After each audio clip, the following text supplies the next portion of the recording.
All right, so let's look at 4.4, part 1. Solve each of the equations below.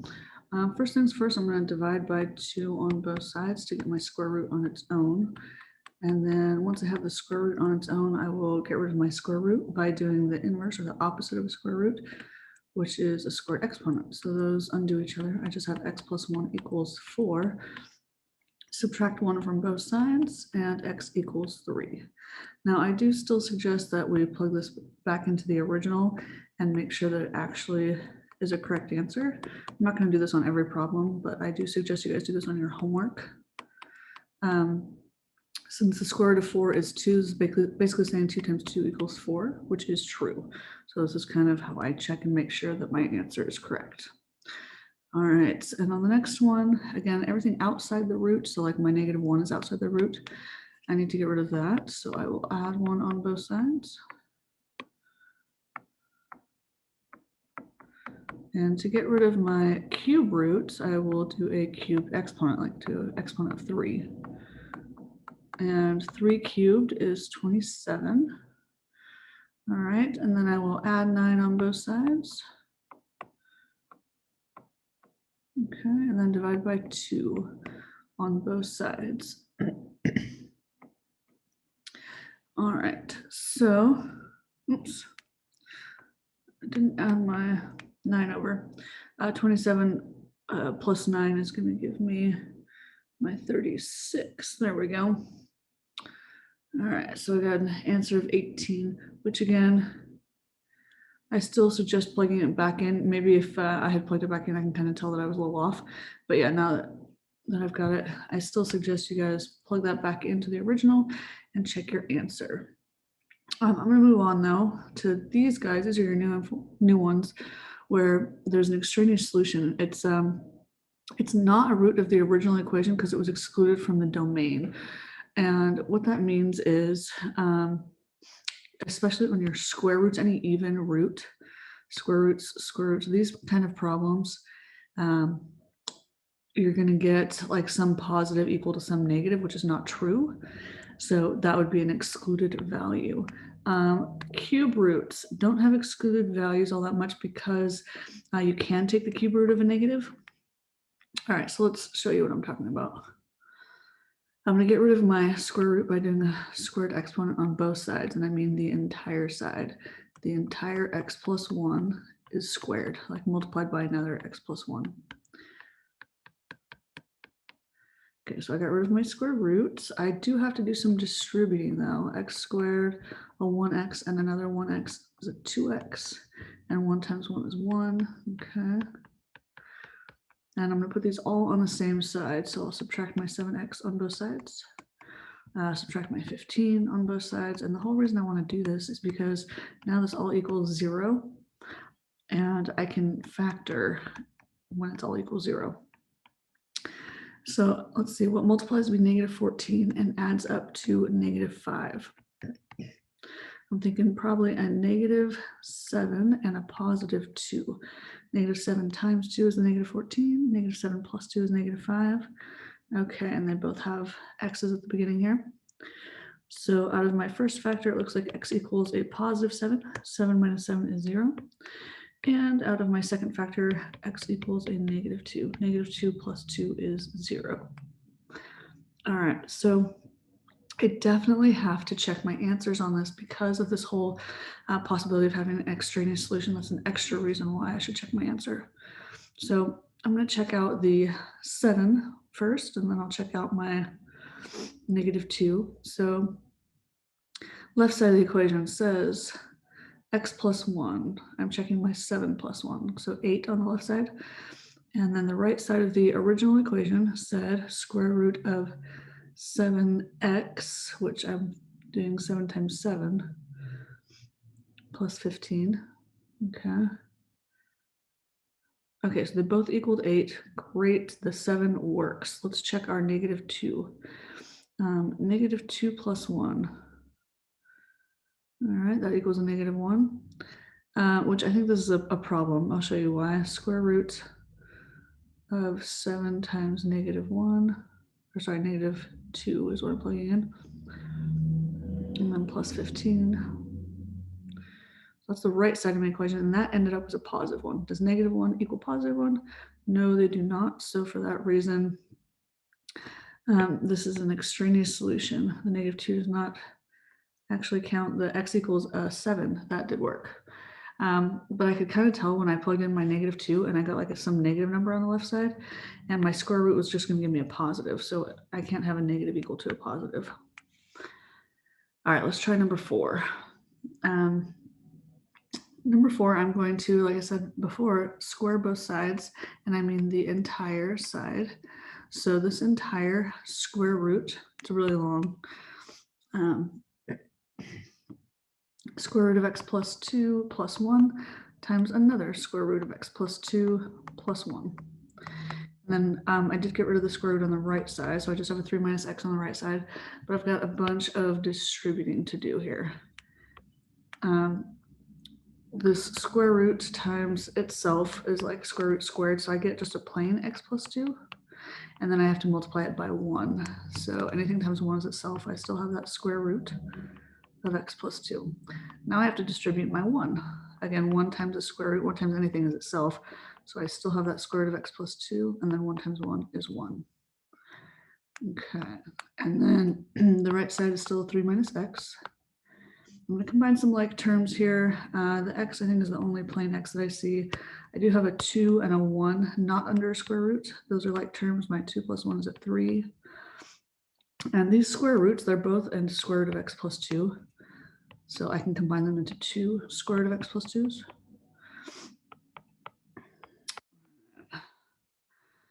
So let's see, I'm going to try to get everything away from that square root. I'll subtract x on both sides, subtract a 3 on both sides. I'm at 2 square root of x plus 2 equals 3 minus 3 is 0, that's gone, but negative x minus x is a negative 2x. I'm going to divide by 2 on both sides, again trying to get my square root on its own. Okay.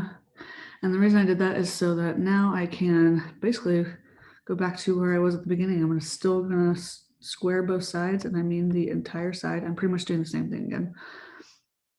Square root squared, those undo each other, they're inverses. So I just have an x plus 2 equals a positive x squared. All right, and now I'm going to subtract x on both sides, subtract a 2 on both sides. I want it equal to 0. So that I can factor. So what multiplies to be a negative 2 and adds up to negative 1? I'm thinking negative 2 times positive 1 is negative 2, and negative 2 plus 1 is negative 1. All right, so there are my factors, which I will then set my factors equal to 0, like I did before. This gives me an x value of positive 2 and an x value of negative 1. All right, so let's check those again and see if in the original problem, if it makes both of them true, maybe only one of them true, maybe none of them are true. So let's see, my square root of x plus 2, and then outside of that was a plus 1, this left side of the equation. Let's test the 2. So square root of 2 plus 2, and then outside is the plus 1. You can probably do this without a calculator, but that's fine. Okay, so I got a 3 on the left side. It was a positive 3, that's a good sign. Let's check out the right side of the equation. Square root of 3 minus x. 3 minus, and my x is a 2, right? Oh, I got a 1. Does 3 equal 1? No, it does not, so that guy's out. Let's test the next one. All right, x in this case is a negative 1.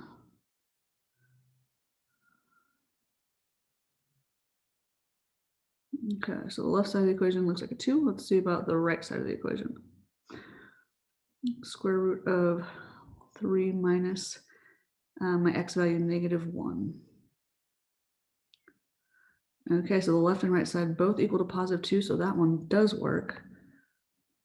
The 2, though, that was an extraneous solution. Okay, on number 5, it's a little different in that it is a cube root. So I'm going to get rid of my cube root by cubing both sides.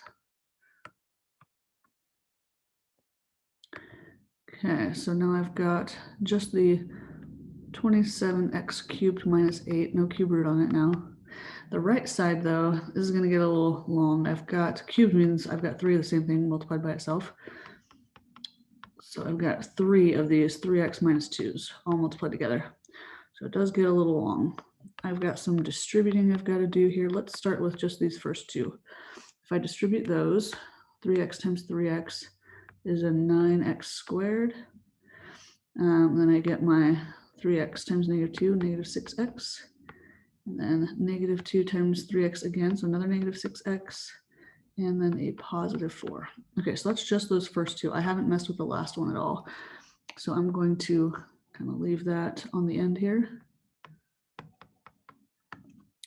I could combine some like terms. A -6x and a -6x combines to a -12x.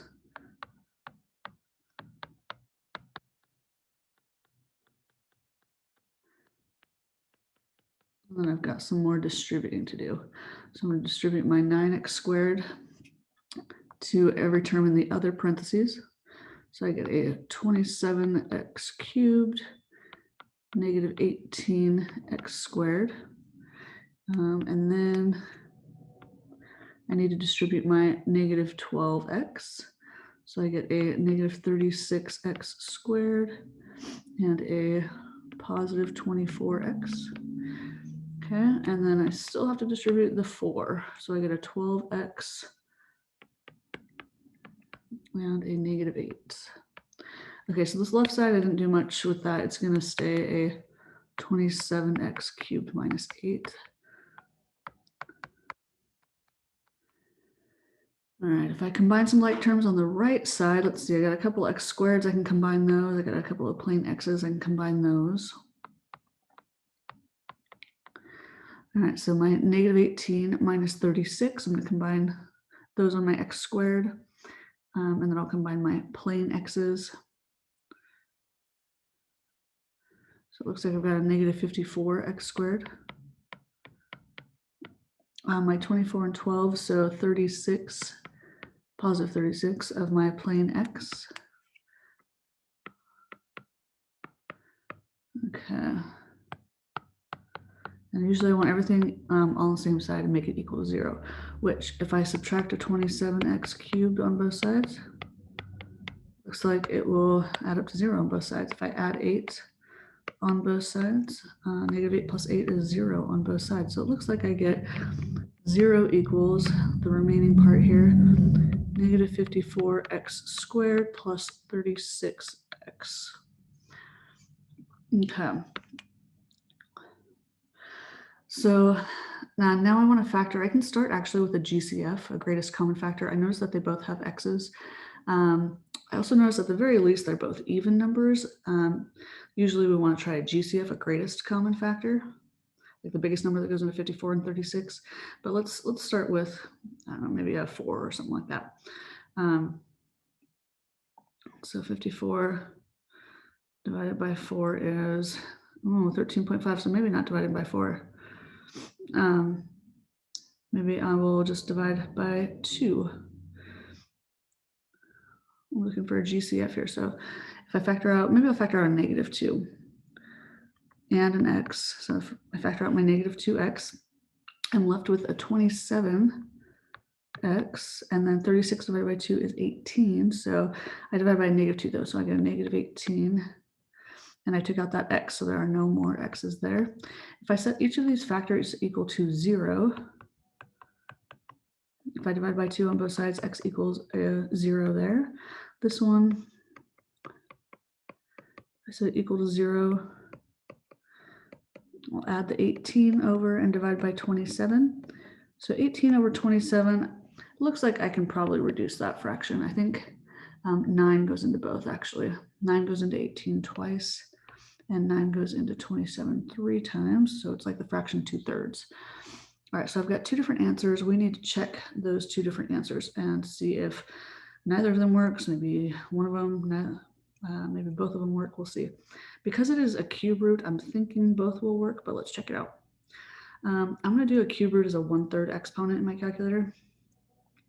And I'm doing the cube root of this whole 27 times x cubed, which I'm testing the 0 first, so times 0 cubed minus 8. All right, so I'm doing that, like I said, to the 1/3. So that was my cube root of 27x cubed minus 8. All right, so I got -2. On the right side of the equation, I'm going to set the 0 in on the right side of the equation as well. 3 times x minus 2, so 3 times 0 minus 2 is going to also give me my -2. So actually the 0 worked. Okay, let's check and see if the 2/3 works. All right, so 27 times 2/3 this time. 2 divided by 3 is 2/3 cubed. And then minus 8. This was all under a cube root, so it's going to be raised to the 1/3. Okay, so that ends up being 0. Let's see if the other side of the equation ends up with the same number. 3 times x, again, my x in this case is 2/3, that's what I'm testing. All right, 3x minus 2 also equals 0. Good, so both sides were the same here. My x does equal a 2/3. I had 2 separate x's that both worked. Okay. And then the last bit here, they gave us an f of x, and then they said the g of x has to basically mess with the f of x. They have to change the sign. They got to do a 2x instead of a plain x here. They got to subtract a 5 on the outside. They're going to do all those things to this f of x that they told us at the beginning. So it says for part 6, write a rule for it. So first things first, I'm going to do my negative in front of the entire f of 2x. Okay, so there's a negative in front of, and when I say the entire f of 2x, that means that I'm putting a 2x in for all of the plain x's here. So I'm going to have a 2x that got squared instead of a plain x, minus 3 times 2x instead of the plain x, and then the plus 1. Okay, so I put a 2x in for all of my x's, and then I also need this minus 5 at the end here. Okay. All right, so we can simplify this down. I'm probably gonna do first things first. I'm gonna simplify the stuff inside the parentheses. So let's see, I've got a 2 squared, put this arrow here, turns into a 2 squared, which is 4, and the x is squared. Okay, so that's this guy. -3 times 2x is a -6x, and then you still have your plus 1 on the end there. That's all the stuff in the parentheses with the negative out front. And I still have the minus 5 outside as well. Okay, so now I'm going to deal with that negative. I'm going to kind of distribute the negative to all 3 of them. So that's going to give me a -4x squared plus 6x minus 1. Okay, and I still have the minus 5 at the end. So if I do my last bit, combine those like terms, -1 minus 5 is a -6. Okay, so here is the g of x. Write a rule for g. So here's that g of x. And then number 7 says to describe the transformations. So the negative itself, the green, that is a reflection. It's outside of my f of x. It is a vertical reflection. If it was on the x, it would have to go horizontally like x's do. This is out front though, so it goes like y's do, it goes vertically. The 2 itself is multiplied by the x, so it's got to be either a stretch or shrink. Usually multiplying by 2 makes things bigger, but the stuff inside the parentheses with the x does the exact opposite. So this actually is going to be a horizontal shrink by 2. In fact, I might say instead of 2, usually, multiplying by 2 makes things bigger. I'm going to do the exact opposite. I'm going to say it's going to shrink by 1/2. Okay, so that's the opposite of multiplying by 2, would be taking 1/2 of something. And then my subtracting 5 is on the outside of the parentheses again. It's not with the x's, so it's got to go with the y's. It's got to be something vertical. And that is vertical, some people call it a shift or a translation, either way. But which direction? Because it's subtracting 5, it's going to go down by 5. Vertical meaning up or down, and our negative put us down by 5. All right, there we go.